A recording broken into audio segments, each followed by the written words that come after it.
ब्रोकरलाई TMS दिने प्रक्रिया सुरु, स्वीकृति पाएको 3 महिनामा सञ्चालन गर्ने लक्ष्य। लगानीकर्ताको सेयर किनबेच आदेशलाई नेपाल स्टक एक्सचेन्ज नेप्सेको मुख्य कारोबार प्रणालीमा जोड्ने ट्रेड म्यानेजमेन्ट सिस्टम टीएमएस धितोपत्र दलाल ब्रोकर कम्पनीलाई सञ्चालन गर्न दिने प्रक्रिया अगाडि बढेको छ। अनलाइन सेयर कारोबार गर्ने लगानीकर्तालाई सहजता प्रदान गर्न नेप्सेले तयार पारेको मापदण्ड अनुसार ब्रोकरले आफ्नै लगानीमा सिस्टम विकास गरी वा विदेशबाट किनेर टीएमएस सञ्चालन गर्न पाउने गरी तयारी अगाडि बढेको हो। अहिले ब्रोकरहरूले नेप्सेले विकास गरेको टीएमएस भाडामा प्रयोग गर्दै आएका छन्। यो प्रक्रिया 1 वर्षदेखि थालिएको भए पनि केही महिना यता नेपाल धितोपत्र बोर्ड 7 का अध्यक्ष र नेप्सेमा प्रमुख कार्यकारी अधिकृत सीईओ नहुँदा प्रक्रिया रोकिएको थियो। 7 अध्यक्षमा रमेश हमाल र नेप्सेको सीईओमा कृष्णबहादुर कार्की नियुक्त भएसँगै ब्रोकरलाई आफ्नै टीएमएस सञ्चालन गर्न दिने प्रक्रिया पनि अगाडि बढाइएको हो।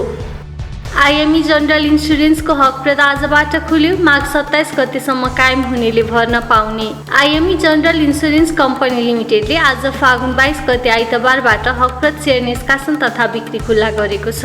कम्पनीले 1:0.40 अनुपातमा चुक्ता पुँजीको 40% अर्थात् 46,30,34,400 रुपियाँ बराबरको 46,30,344 किता हकप्रद सेयर निष्कासन गरेको हो। कम्पनीले हकप्रद सेयर निष्कासन गर्ने प्रयोजनका लागि फागुन 1 गते आइतबार एक दिन बुक क्लोज गरेको थियो। त्यसैले माघ 27 गते बिहीबारसम्म नेपाल स्टक एक्सचेन्ज नेप्सेमा कारोबार भई कायम भएका शेयर धनीहरूले मात्रै हकप्रद सेयरमा आवेदन दिन सक्नेछन्। कम्पनीको उक्त हकप्रद सेयरमा निष्कासन तथा बिक्री प्रबन्धकको काम ग्लोबल आईएमई क्यापिटल लिमिटेडले गरेको छ।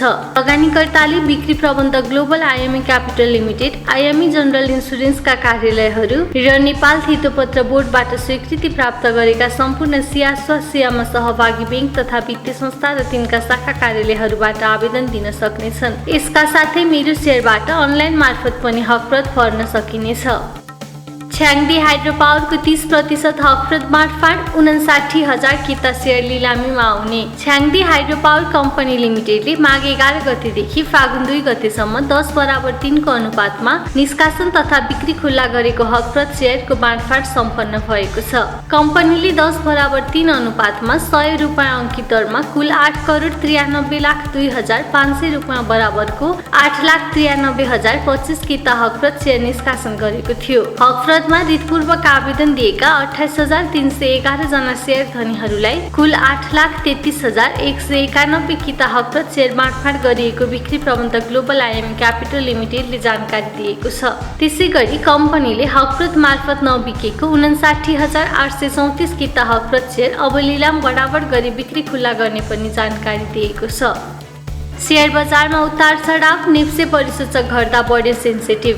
साताको पहिलो कारोबार दिन आज आइतबार नेप्से परिसूचक सामान्य अङ्कले घटेको छ। नेप्से परिसूचक घट्दा पनि सेन्सिटिभ परिसूचक पनि बढेको छ। नेपाल स्टक एक्सचेन्जका अनुसार आज आइतबार शेयर कारोबार मापक नेप्से परिसूचक 3.66 अङ्कले घटेर 2543.39 बिन्दुमा झरेको छ। नेप्से 0.14% ले घटेको हो। यता सेन्सिटिभ परिसूचक भने 1.31 अङ्कले बढेर 490.13 बिन्दुमा पुगेको छ। कुल 230 वटा कम्पनीको 51,39,239 किता शेयर खरिद बिक्री हुँदा 2,49,32,41,273 रुपियाँ बराबरको कारोबार भएको नेप्सेले जनाएको छ। स्टकका अनुसार कारोबार भएका कुल 13 उपसमूह मध्ये आज 4 वटा उपसमूहको शेयर बढेको छ भने बाँकी 9 वटा उपसमूहको शेयर घटेको छ। आज शिवम सिमेन्टको सर्वाधिक कारोबार भएको छ। कम्पनीको 15,22,82,000 रुपियाँ बराबरको कारोबार भएको हो। शिवम सिमेन्टको आयोजना प्रभावित स्थानीयको लकिङ अवधि सकिएको छ। स्थानीयको नाममा रहेको शेयर आजदेखि दोस्रो बजारमा सर्वसाधारणमा खरिद बिक्रीको निमित्त परिणत भएको छ। सोही कारण कम्पनीको सर्वाधिक कारोबार भएको हो। आइतबार मैलुङ खोला जलविद्युत कम्पनी लिमिटेडको शेयर मूल्य सबैभन्दा धेरै बढेको छ। कम्पनीको शेयर मूल्य 7.80% ले बढेर प्रति किता 663 रुपियाँ पुगेको छ। आज आइसिएफसी फाइनान्स कम्पनी लिमिटेडको संस्थापक शेयरको मूल्य सबैभन्दा धेरै घटेको छ। चर्चित ज्योतिष डाक्टर सिटौला भन्छन् यो साता नेप्से बढ्छ।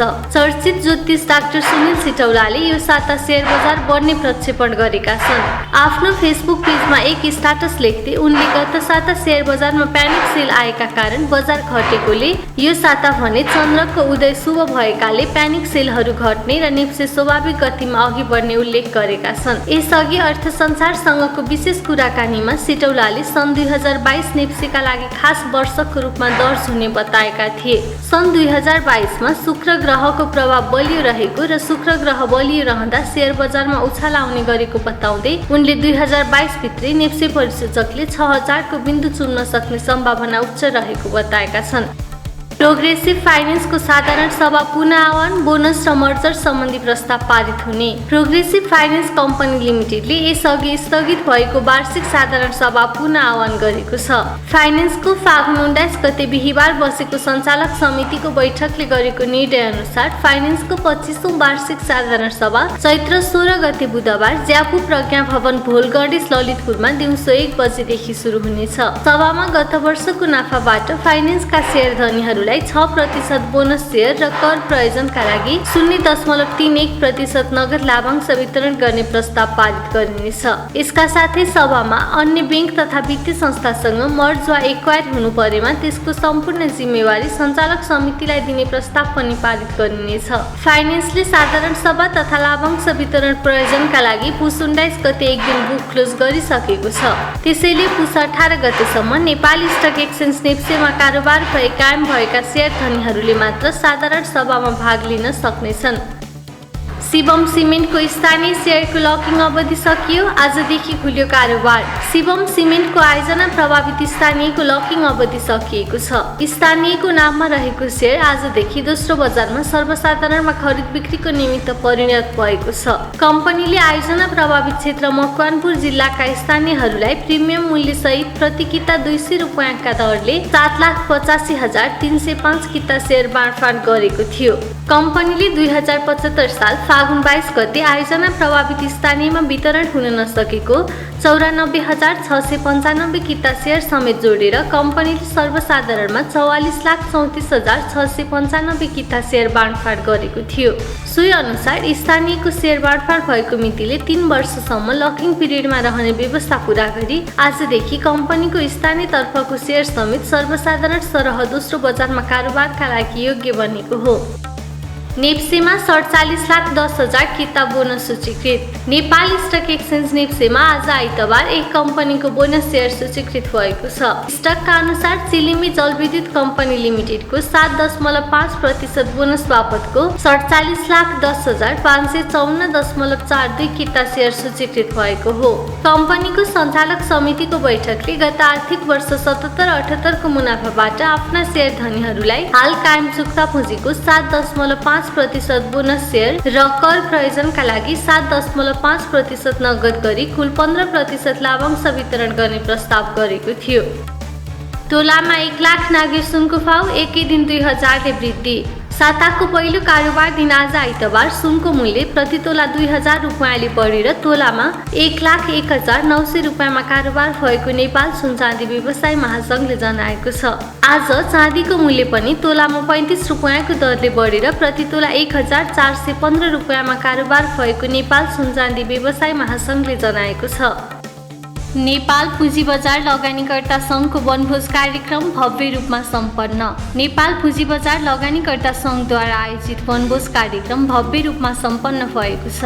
लगानीकर्ता साथीहरूबीच एकता र परिचयात्मक साथै भाइचारा सम्बन्ध कायम गर्ने हेतुले सलम्बुदेखि साँखुमा हिजो शनिबार आयोजना गरिएको वनभोज कार्यक्रम भव्य रूपमा सम्पन्न भएको हो। उक्त कार्यक्रमको प्रमुख अतिथिको रूपमा अग्रज शेयर बजारका बादशाह निर्मल प्रधान रहेका थिए। सोही कार्यक्रम लक्षित गरी विभिन्न प्रदेश एवं जिल्लाबाट संयोजक तथा सहसंयोजक एवं लगानीकर्ताहरू उपस्थित भएका थिए।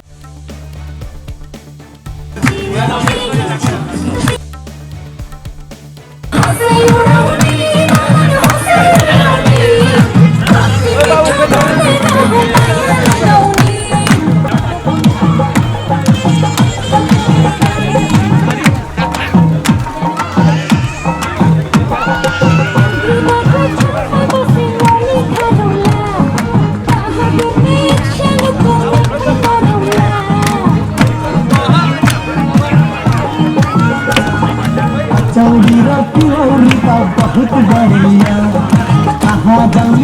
छली मेरै घडिया जन्ते बाटो खाइ नारायण जन्ते बाटो खाइ